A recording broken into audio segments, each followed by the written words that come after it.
Hey guys, how's it going? Thought I'd show you my latest little project here. I got a pile of wood here. That's the ends. These are going to be deeps, 5-frame deeps. See, they got a nice little reveal here, about 3/8 or so there. I've got some space here, so you can shift your frame over, lift them out. On the bottom, you can see that little bit of reveal there, about 3/8 there. The weight of these things, I don't know. They're not too bad at all. You've seen this before. This comes from a fence place. The factory builds those vinyl fences and they ship them with a rectangular structure around them, made with this 2-inch material. This 2-inch material. These boards run about 4 feet long.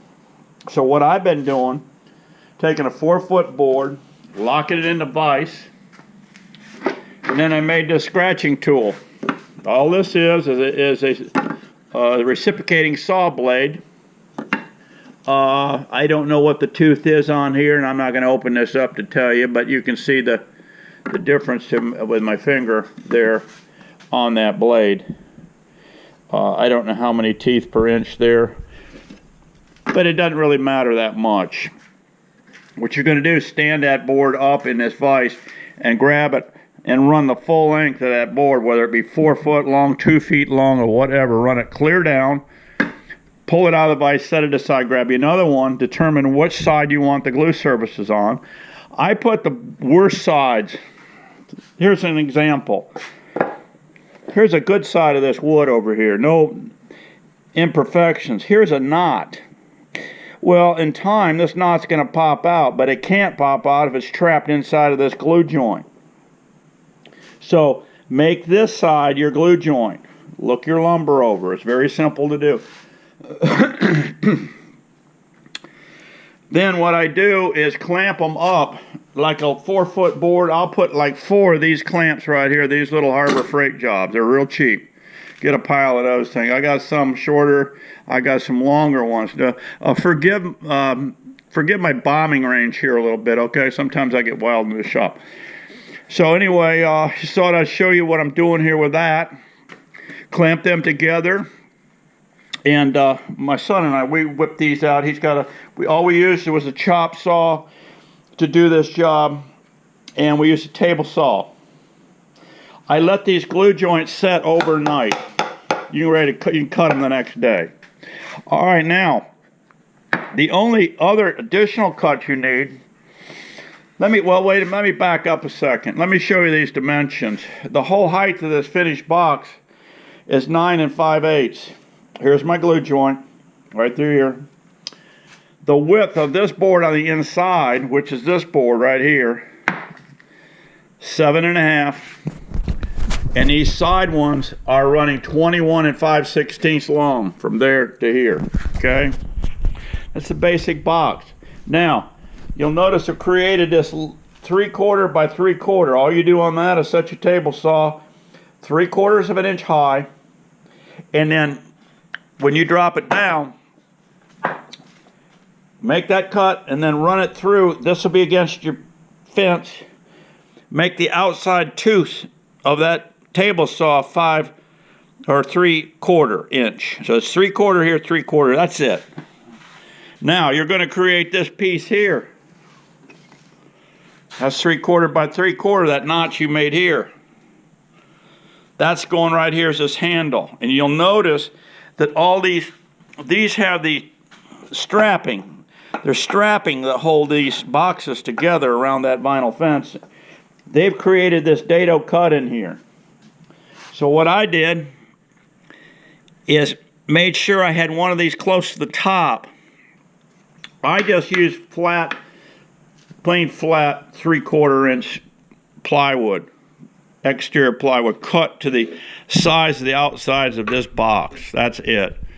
That's the way I get away with it in Florida. I don't know what you guys are doing, but that's what I'm doing.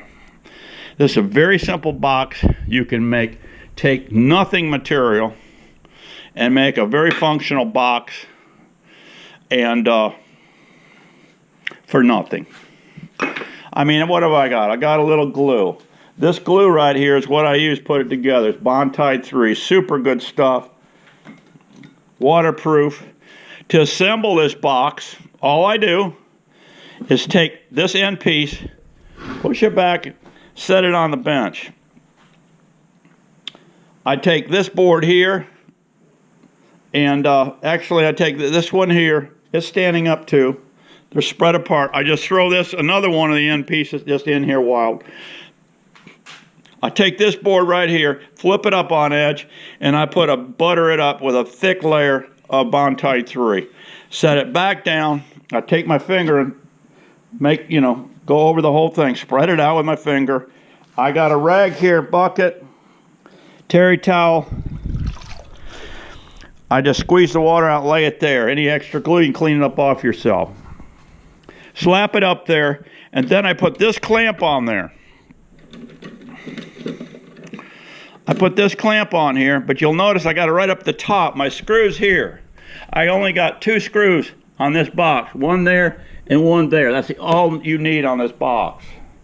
And what you do is you bring this down close, bring it down close over there. Doesn't matter, there's no glue there yet. Take your ball peen hammer, you tap her down this way, get the thing lined up. Pilot hole through. I got a cordless. I run a cordless one here. Shoot this pilot through. 1/8" bit. And I come in with a plug-in model. And then I'm slamming these exterior deck screws. Exterior deck screws, 3-inch. 3-inch deck screws. These here were 1.25 inches. Actually, they're just drywall screws. Now, when this box gets done, I've got eco-friendly wood preservative.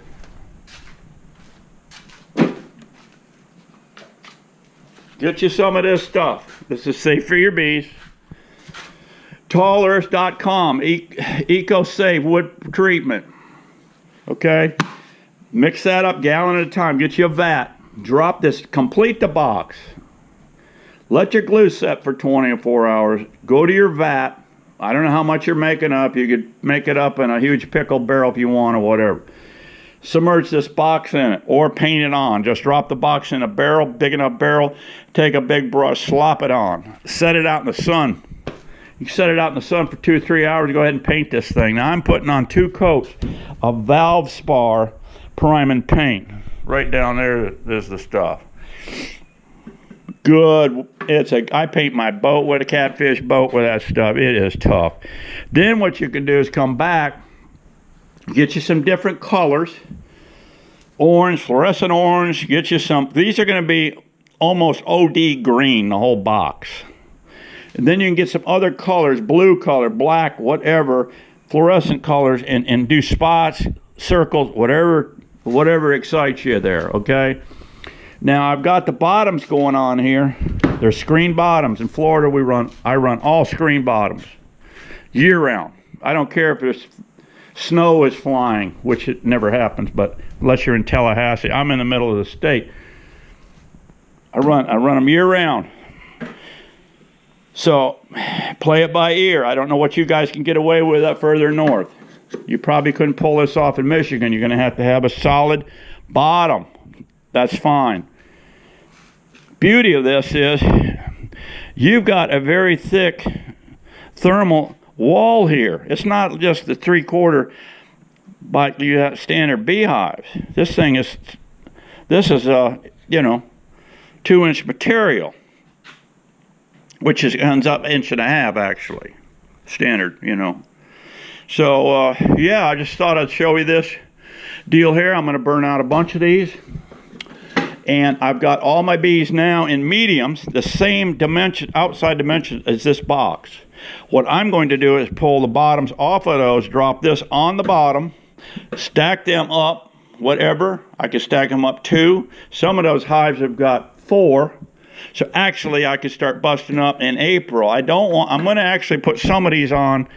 There's only 7 hives out there, but you guys can take 7 hives and create a bunch of hives in a hurry with this type system, because you wouldn't have to necessarily you could take 2 of those boxes, brooding bees, and stick it on top of this thing here and make a large nuke out of it. What you could do. And once that queen hatches, comes back and starts laying, she's got plenty of elbow room down there. Now, I'm going to buy a bunch of these. Okay, Manlakers. These are Manlake. Plastic, I like them. Some guys like the acorns. I like the wooden frame myself. Anyway, what'll happen once I start getting a lot of drone comb, I can go back in, want to make up more nukes. I go in and rob out some, all right? Then I can drop in homemade frames. Once I get up plenty of these boxes where I feel satisfied for the summer, then I'm going to go in and start making my homemade frames out of the same material. Same material. Makes a nice frame. And then I will run 4 strands of 20-pound monofilament through here. Yeah.